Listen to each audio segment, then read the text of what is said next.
Assalamualaikum warahmatullahi wabarakatuh.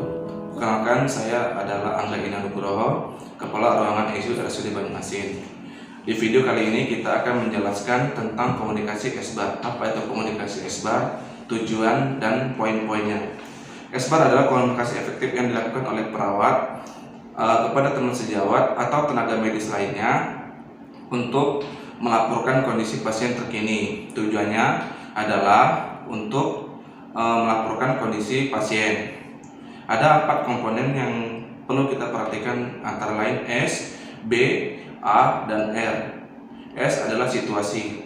Situasi adalah kondisi atau data pasien terkini, seperti nama, kemudian nomor rekam medik, kemudian alamat, subjektif, objektif, kemudian diagnosanya. Sedangkan B adalah background, itu adalah latar belakang pasien, alasan dia masuk ke rumah sakit, alasan dia dirawat, kemudian riwayat sekarang, kemudian asesmen. Asesmen adalah kondisi pasien menurut pelapor atau saran dari teman sejawat yang melaporkan kondisi pasien saat ini. Kemudian R, rekomendasi, itu adalah rekomendasi dari pelapor untuk dilaporkan atau saran. Kemudian dokter atau spesialisnya memberikan terapi. Bagaimana komunikasi efektif SBAR? Kita akan naik turun. Terus sekarang tensinya 210/90 mm per Hg. SpO2-nya 90%, padahal sudah diberikan terapi amlodipin 10 ml dengan kandesatran 16 ml via NGT. O2-nya 3 liter per mili. Lapor DPJP dulu deh.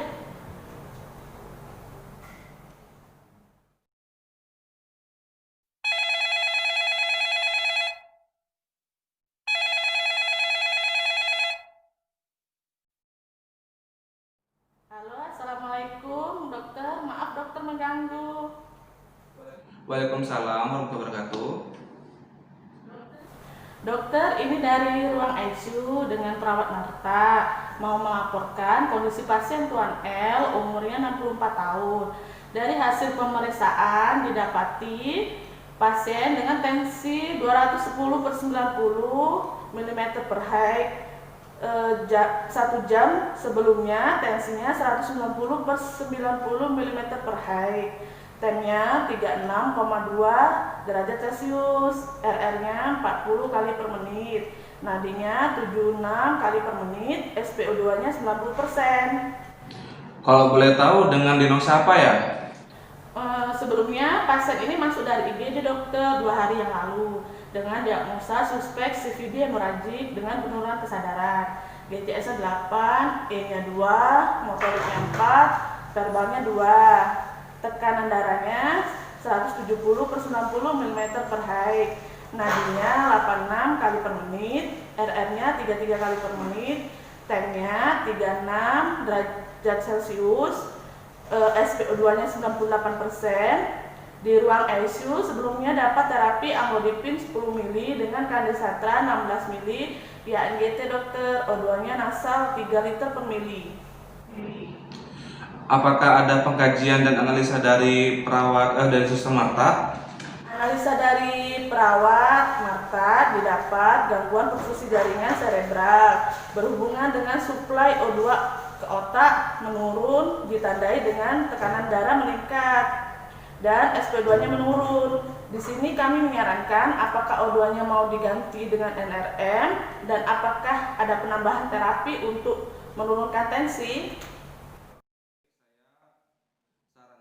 Diberi oksigen RM 10 liter per menit, dan selanjutnya terapi ditambah nikardipin 2 ampul dalam NS 1 cc GTT 10 kali per menit. Maintenance itu infusnya mikro ya. Nanti setelah 2 jam setelah drip nikardipin laporkan tensi selanjutnya. Baik dokter.